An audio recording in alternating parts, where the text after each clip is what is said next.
भारत 15 अगस्त 1947 को भारत अंग्रेज़ों के चंगुल से आज़ाद हो चुका था। इसीलिए हर वर्ष 15 अगस्त को पूरा देश धूमधाम से स्वतंत्रता दिवस मनाता है। आखिर 15 अगस्त को ही अंग्रेज़ों ने क्यों चुना जब वो भारत को आज़ाद करेंगे? इसी तारीख को क्यों उन्होंने चुना?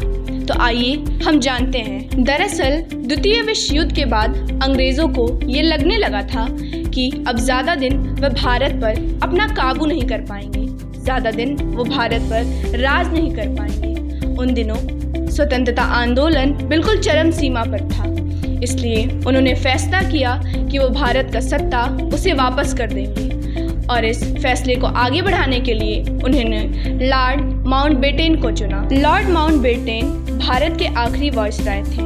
ब्रिटिश गवर्नमेंट ने 30 जून 1948 तक का समय दिया जब वह सत्ता प्रक्रिया वापस कर दें। और वहीं दूसरी ओर हमारे स्वतंत्रता सेनानी ज़ोरों शोरों से कोशिश कर रहे थे कि वो किसी तरह से भारत को आज़ाद करा सकें। अंग्रेज़ों की वजह से भारत के अलग अलग हिस्सों में हिंदू और मुस्लिमों के भी बीच में काफ़ी संघर्ष चल रहा था।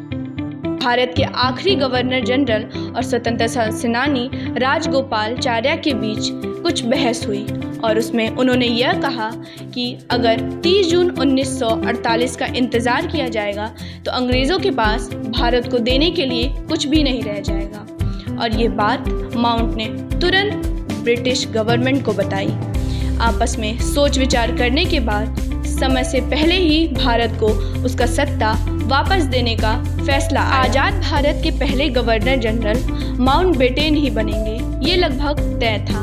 इसलिए माउंटबेटन सबको ये संदेश देना चाहते थे कि उनका हर फैसले पर उनका काबू है, उनके हिसाब से हर चीज़ें होंगी। आज़ादी की तारीख को उनके हाथ में छोड़ा गया था और उन्होंने 15 अगस्त को आज़ाद करने का दिन चुना। और डोमिनिक्यू की किताब फ्रीडम एट मिडनाइट के मुताबिक बेटन 15 अगस्त की तारीख को बहुत शुभ मानते थे।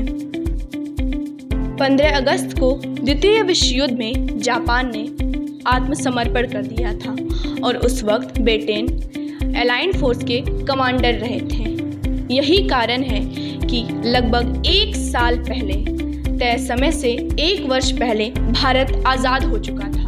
भारत को पूरी तरह से स्वतंत्रता मिल चुकी थी। सही जानकारियों के लिए जुड़े रहें हमारे साथ और देखते रहें यूपी न्यूज़ 18।